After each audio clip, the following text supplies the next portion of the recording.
Bismillahirrahmanirrahim. Assalamualaikum warahmatullahi wabarakatuh. Perkenalkan, nama saya Indah dengan NIM 105190424, Prodi Ilmu Pemerintahan dari kelas IP 4I. Di sini saya akan mempresentasikan hasil makalah saya dengan mata kuliah Ilmu Perundang-undangan dengan judul makalah Perubahan dalam Ilmu Perundang-undangan.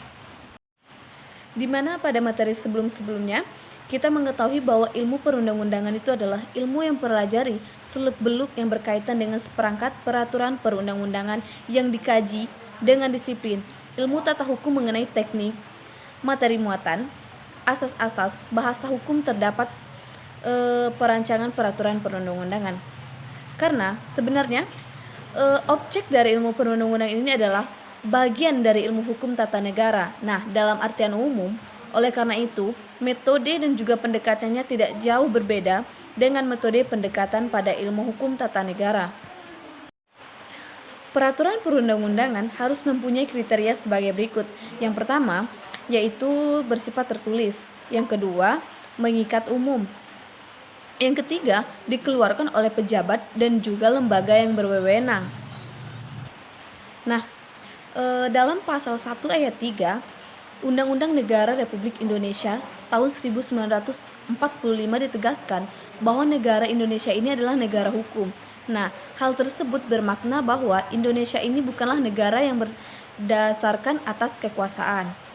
Dengan demikian, dalam negara hukum, pengembangan hukum berupa ilmu di bidang perundang-undangan dapat mendorong fungsi pembentukan peraturan perundang-undangan yang sangat diperlukan kehadirannya. Demikian pula bahwa pengembangan hukum berupa ilmu di bidang perundang-undangan dilakukan untuk mewujudkan Indonesia sebagai negara hukum.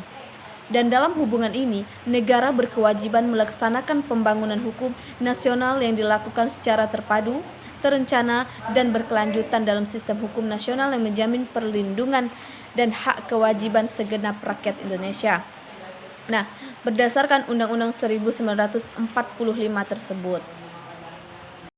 Kemudian, ada 3 poin penting dalam perubahan undang-undang pembentukan peraturan. Poin pertama, yaitu sistem carry-over.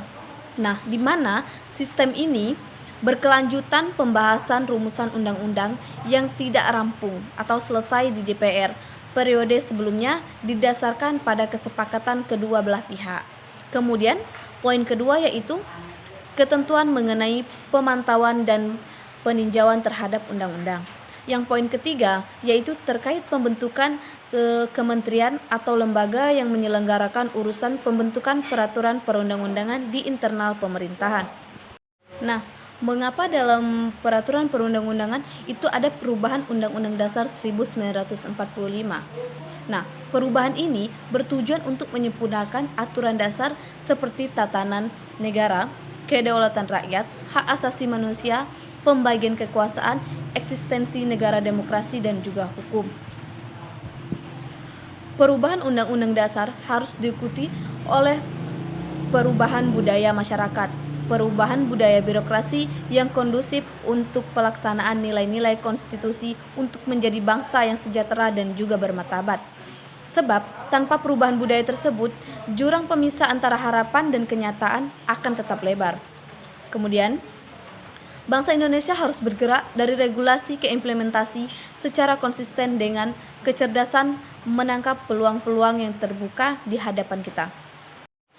Mengubah undang-undang tentu tidak mudah, tetapi yang tidak kalah sulitnya ialah membangun budaya taat berkonstitusi, di mana untuk itu diperlukan upaya yang bersungguh-sungguh dan dilakukan secara berkelanjutan oleh segenap lapisan masyarakat dan keteladanan dari para pemimpin.